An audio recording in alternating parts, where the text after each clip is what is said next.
کسی قبرستان میں ایک شخص نے رات کے وقت نعش کے ساتھ زنا کیا۔ بادشاہ وقت ایک نیک صفت شخص تھا۔ اس کے خواب میں ایک سفید پوش آدمی آیا اور اسے کہا کہ فلاں مقام پر فلاں شخص اس گناہ کا مرتکب ہوا ہے۔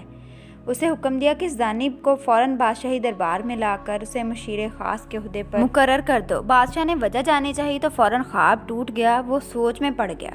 بہرحال سپاہی روانہ ہوئے، جائے وقوع پر پہنچے، وہ شخص وہیں موجود تھا۔ سپاہیوں کو دیکھ کر بوکھلا گیا۔ اسے یقین ہو گیا کہ اس کی موت کا وقت آن پہنچا ہے۔ اسے بادشاہ کے سامنے حاضر کیا گیا۔ بادشاہ نے اسے اس کا گناہ سنایا اور کہا، آج سے تم میرے مشیر خاص ہو۔ دوسری رات بادشاہ کو پھر وہی خواب آیا تو بادشاہ نے فوراً اس سفید پوش آدمی سے اس کی وجہ پوچھی کہ ایک زانی کے ساتھ ایسا سلوک کرنے کا کیوں کہا آپ نے؟ سفید پوش نے کہا، اللہ کو اس کا گناہ سخت ناپسند آیا ہے۔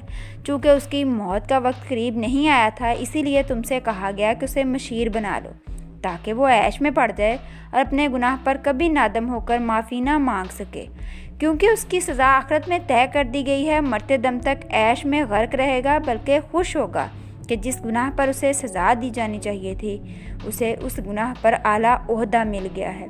سو اسے گمراہی میں رکھنا مقصد تھا۔